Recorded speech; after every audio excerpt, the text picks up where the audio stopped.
जो कहानी मैं अभी आपको सुना रहा हूँ उसका कंक्लूजन है किसी भी काम को तुरंत ना करके कल के ऊपर डाल देना और वक्त गुजर जाने के बाद बस केवल पछताना। तो ये कहानी है एक शहर में रहने वाले एक परिश्रमी, ईमानदार और सदाचारी लड़के की, जिसे उसके माता पिता, भाई बहन, मित्र, रिश्तेदार सब बहुत प्यार करते थे। घर से लेकर बाहर वालों तक सबकी सहायता को तत्पर रहने के कारण उस लड़के का पड़ोसी से लेकर सहकर्मी तक सब उसका सम्मान करते थे। सब कुछ अच्छा चल रहा था, लेकिन जिंदगी में वो जिस सफलता प्राप्ति का सपना देखा करता था, वो सपना उस लड़के से कोसों दूर था। वो लड़का दिन रात जी जान लगाकर मेहनत करता, किंतु अंत में असफलता ही उसके हाथ लगती। उसकी पूरी जिंदगी ऐसे ही निकल गई और एक दिन वो लड़का जीवन चक्र से निकलकर काल चक्र में समा गया। उसकी मृत्यु हो गई। चूंकि उस लड़के ने अपनी जिंदगी में अच्छे काम ज्यादा किए थे, इसलिए उसे स्वर्ग की प्राप्ति हुई। देवदूत उस लड़के को लेकर स्वर्गलोक पहुंचे।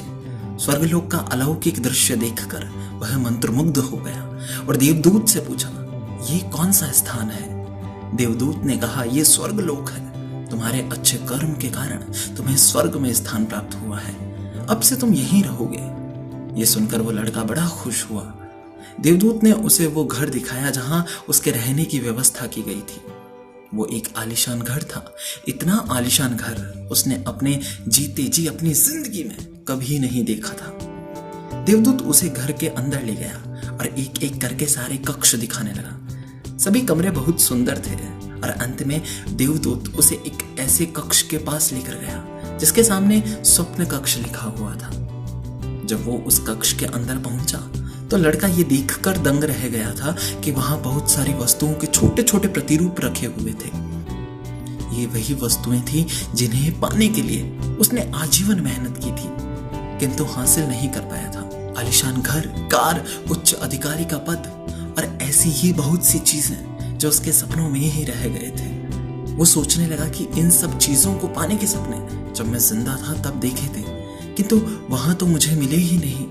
अब यहाँ इनके छोटे छोटे प्रतिरूप इस तरह क्यों रखे हुए हैं? वो अपनी जिज्ञासा पर नियंत्रण नहीं रख पाया और उसने देवदूत से पूछ लिया कि ये सब यहाँ इस तरह, इसके पीछे का क्या कारण है? देवदूत ने उसे बताया कि मनुष्य अपने जीवन में बहुत से सपने देखता है और उनके पूरा हो जाने की कामना करता है, किंतु कुछ ही सपनों के प्रति वह गंभीर होता है और उन्हें पूरा करने का प्रयास करता है।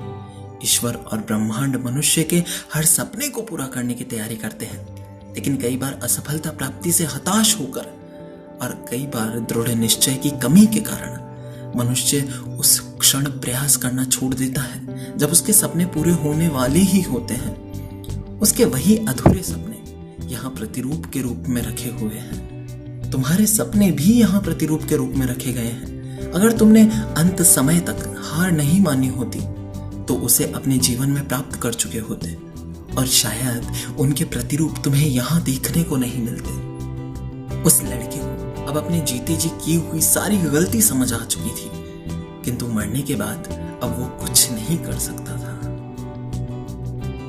दोस्तों, हमारे साथ भी ऐसा ही होता है। जब भी किसी सपने को पूरा करने की दिशा में हम आगे बढ़ते हैं तो कठिनाइयां आना तो निश्चित ही है यार।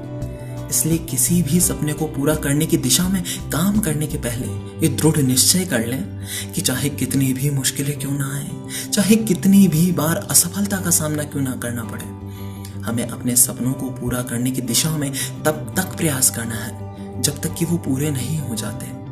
अन्यथा समय निकल जाने के बाद हमें सिर्फ ये मलाल रह जाएगा कि काश मैंने थोड़ा और प्रयास किया होता तो मैं अपने सपने पूरे कर चुका होता।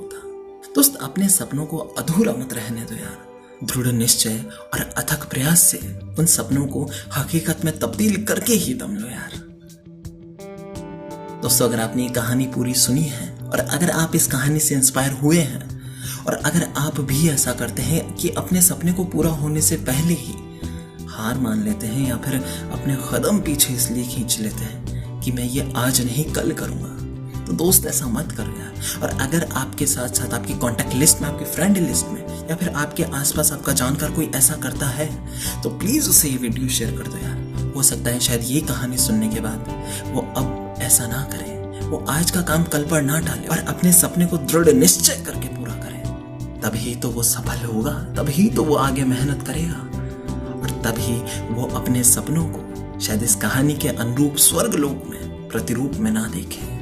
दोस्तों, इस कहानी में जितनी खुशी उस लड़के को स्वर्ग लोक में जाने की हुई थी, उतना ही गम उसको वहां पर उस स्वप्न लोक वाले कक्ष में अपने सपनों के प्रतिरूप को देखकर हुआ था। अगर किसी एक की भी जिंदगी इन कहानियों से, इन वीडियोस से बदलती है तो यही मेरे लिए सबसे बड़ा अचीवमेंट हो गया। Thank you so much.